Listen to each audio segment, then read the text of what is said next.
नमस्कार साथियों, भाजपा सरकार का निकम्मापन, नकारापन। अगर आपको हमारी वीडियो अच्छी लगी हो तो हमारी वीडियो को लाइक करें, शेयर करें व हमारे चैनल को सब्सक्राइब कर बेल आइकन को दबाना ना भूलें। और नालायकी, उसका जीता जागता सबूत पूरे हरियाणा की मंडियों में अफरा तफरी का आलम है।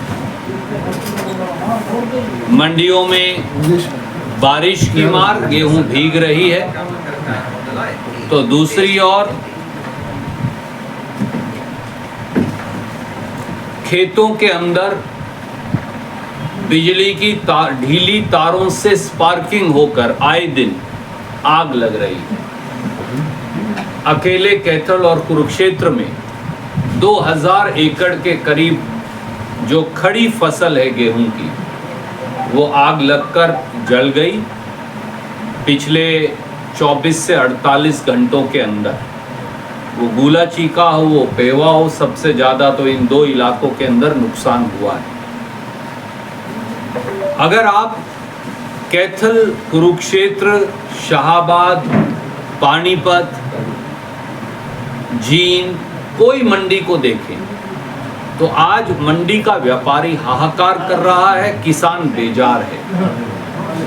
क्योंकि मैं आज आते ही अपने सारे व्यापारी भाइयों से पूछ रहा था, मंडी के साथियों का भी ये मानना है कि इस प्रकार का अफरा तफरी और बद इंतजामी का आलम उन्होंने कभी जीवन में नहीं देखा।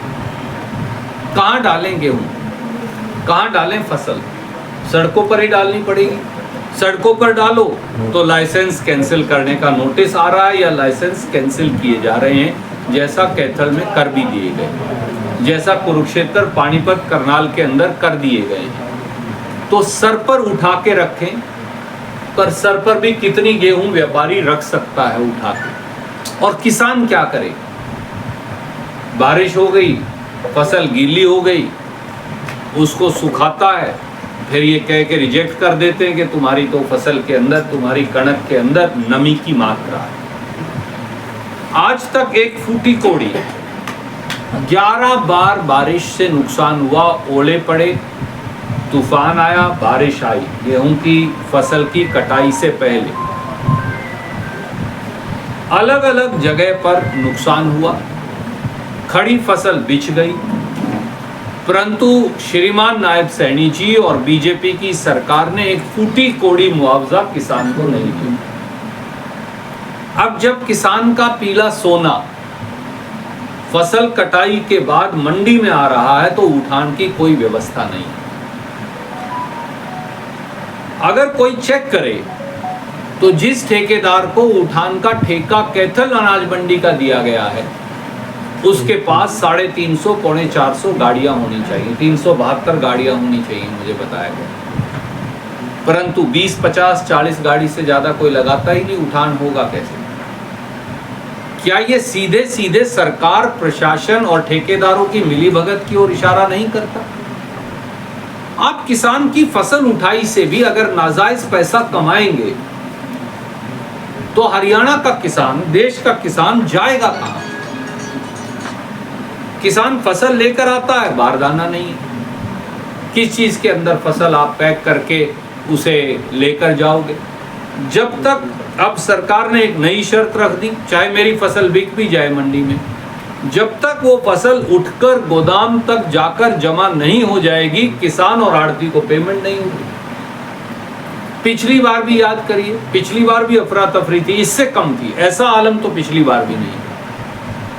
इस बार सीधे सीधे मेरे 4 सीधे इल्जाम हैं। नंबर 1, श्रीमान नायब सैनी और उनकी सरकार ने इस बार फसल के उठान की कोई इंतजाम किए ही नहीं।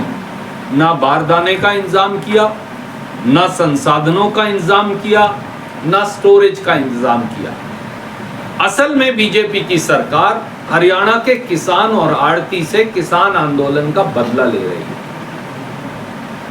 चोर दरवाजे से। नंबर 2, व्यापक भ्रष्टाचार है उठान के मामले में।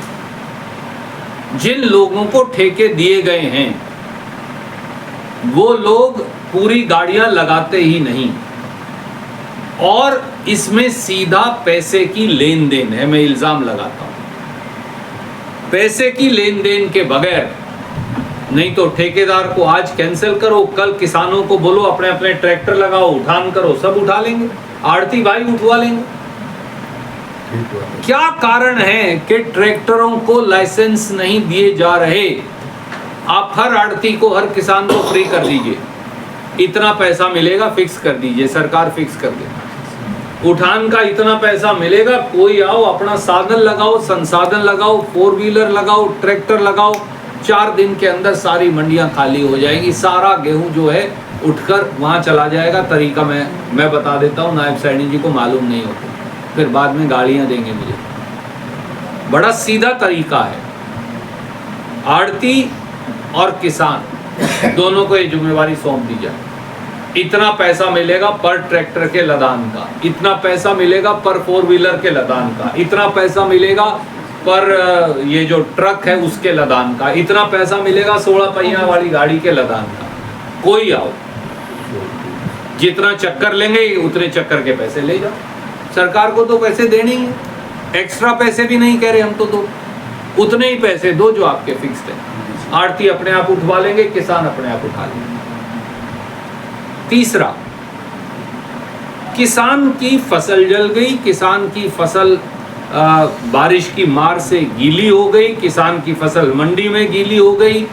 अब तक भी श्रीमान नायब सैनी जी एक भी मंडी में क्यों नहीं गए? पूरी सरकार सोई क्यों पड़ी है?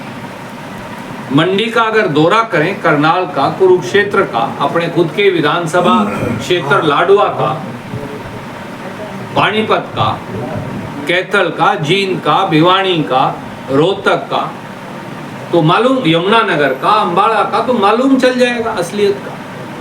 परंतु मुख्यमंत्री को फुर्सत क्यों नहीं मिल रही? तीसरा सवाल, कि वो मंडी में जाएं, उन खेतों में जाएं जहां किसान के मवेशी और फसल और कूप और मकान सब जल गए, और जाकर मौके पर मुआवजा दें।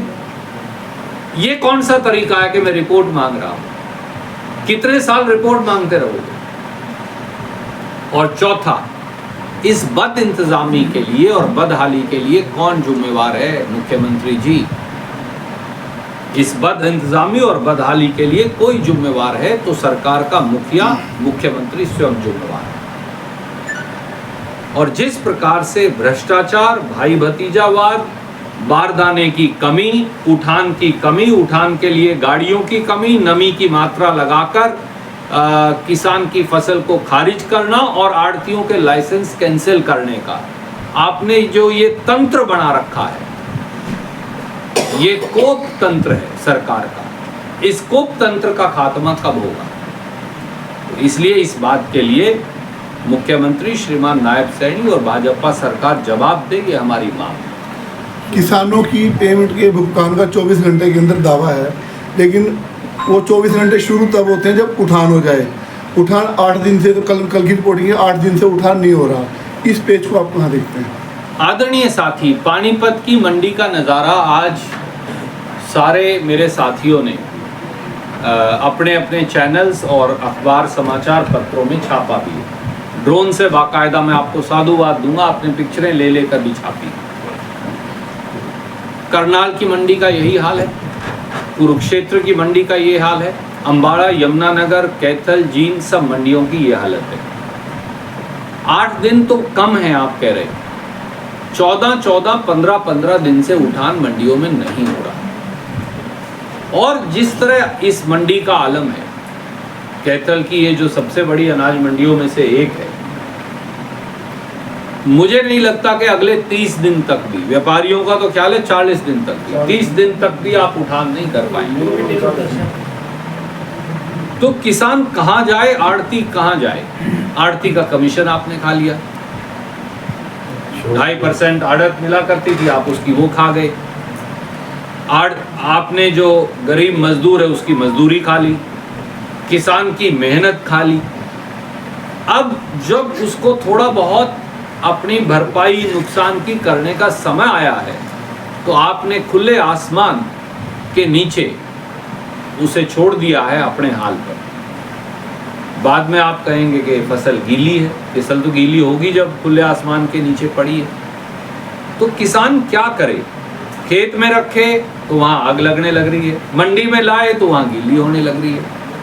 सरकार के पास उठान का कोई संसाधन नहीं है, मुख्यमंत्री को हेलीकॉप्टर से नीचे उतरने की फुर्सत नहीं है, बाकी के मंत्री नादारद हैं, सरकार नाम की कोई चिड़िया नहीं है। सब कुछ अफसरशाही के भरोसे छोड़कर ऐसा लगता है कि सरकार भाग गई है। सर कुछ बचा था वो बिजली के बिलों का की बढ़ोतरी हो गई, दूसरी तरफ बिजली की कटौती हो गई। तो ऐसे में क्या करें? और आड़तियों के ऊपर, आड़तियों से बदला क्यों लिया जा रहा है, इसका ये सवाल है। एक तरफ उठान नहीं हो रहा, दूसरी तरफ महिला बचत क्या जयंती मनाई जा रही है। जयंती मनाइए, जयंती मनाने में क्या बुराई है? बहुत अच्छी बात है। हर महापुरुष की जयंती मनाइए, शीश झुकाइए, परंतु जो जिंदा लोग हैं, उन महापुरुषों को मानने वाले जो लोग हैं, जो आड़ती और किसान और मजदूर हैं, उनको भी जीवन का रास्ता तो दिखाइए। ये तो नहीं है कि जयंती मनाने के चक्कर में आप जो जीवित लोग हैं, जो अपनी आजीविका के लिए दर की ठोकरें खाने को मजबूर हैं, आप उनका ख्याल ही ना रखें। रणदीप जी, उपराष्ट्रपति के बाद अब भाजपा सांसद दुबे ने आरोप लगाया कि फिर अलग से करेंगे। आज सिर्फ ये किसान और आड़ती और मंडी वाली बात करते हैं। आप कैथल का ही मुद्दा है। कल कैथल में विजिलेंस ने एक ब्लैकमेलर को पकड़ा है, 42-43 लाख बरामद भी कर लिए हैं। लेकिन जैसे ही उसमें नाम आया डीसी का, कि डीसी के नाम पे पैसे मांग रहा था, विजिलेंस हमेशा प्रेस वार्ता करती है, बात करती है मीडिया से। कल विजिलेंस ने अपने दरवाजे बंद कर दिए, मीडिया से बात नहीं की। कहीं ना कहीं अगर कोई किसी को ब्लैकमेल करता है तो जो कानून की कड़ी से कड़ी कार्रवाई है वो होनी चाहिए, और अगर इसके अंदर कोई और शामिल है तो उसकी भी जांच होनी चाहिए। इसमें कोई दो राय हो ही नहीं सकती। 1/3 FIR है जो बालाजी उनके जी कैथल से है 20 साल में। अच्छा, 75%। आदरणीय साथी, मैं ना आज आपको विषय से भटकाना नहीं चाहता, इसलिए कि आज पूरा हरियाणा त्राहिमाम, सब बीजेपी के मंडी के आड़ती हों, मंडी के मुनीम हों, मंडी के मजदूर हों, मंडी में अपना पीला सोना लाने वाला किसान हो, खेत के अंदर लगी आग की बात हो, मंडी में जो कीमतें नहीं मिल रही और उठान नहीं हो रहा उस आग की बात हो। आज पेट जल रहे हैं, सच बात यह है, खेत से ज़्यादा पेट जल रहे हैं। जलते हुए पेट का इलाज केवल ये है कि उठान हो जाए और मेहनत की कीमत मिल जाए, आड़ती को आड़त मिल जाए, मजदूर को मजदूरी मिल जाए, किसान को किसानी मिल जाए।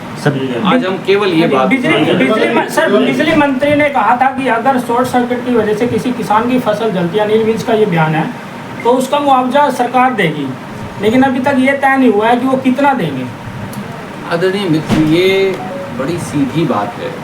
हर बार आप कह देते हैं कि हम बिजली की लाइनें ठीक कर देंगे, हम बिजली की लाइनें जिसको बोलते हैं खड़ी बोली में सहार देंगे, मतलब टाइट कर देंगे ताकि स्पार्किंग ना हो, पर हर बार ये होने लग रहा है।